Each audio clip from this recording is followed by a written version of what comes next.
Napanatili ng bagyong Marce ang lakas nito habang kumikilos sa northern mainland ng Cagayan, Babuyan Islands area.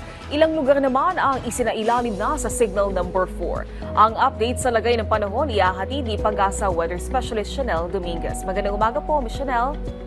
Magandang umaga po sa inyo at magandang umaga din po sa mga taga-subaybay po natin dito sa PTV4. So update po muna tayo dito sa binabantayan po natin bagyong si Marce.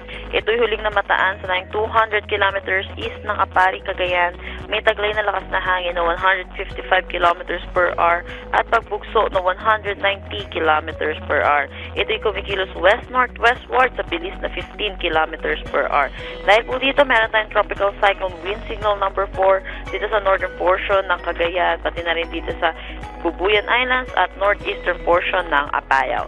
Signal number 3 naman sa southern portion ng Batanes, Cagayan, rest of Apayao, Ilocos Norte at northern portion ng Abra.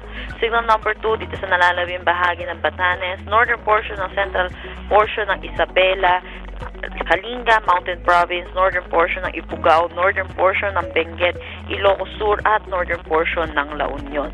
Signal number 1 naman sa nalalaming bahagi ng La Union, Pangasinan, Ifugao, Benguet, Isabela, Quirino, Nueva Vizcaya, northern at central portion ng Aurora, northern portion ng Nueva Ecija at northern portion ng Zambales. So nakikita naman po natin, possible po ang landfall scenario dito or mag-traverse po itong bagyong si Marce dito sa may Babuyan Islands at northern portion ng mainland Cagayan, Ilocos Norte at Apayao mamayang hapon hanggang bukas ng madaling araw.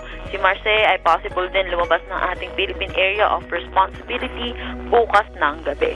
Yan po muna latest dito sa Pag-asa Weather Forecasting Center. Chanel Dominguez po, magandang umaga. Maraming salamat, Ms. Chanel Dominguez.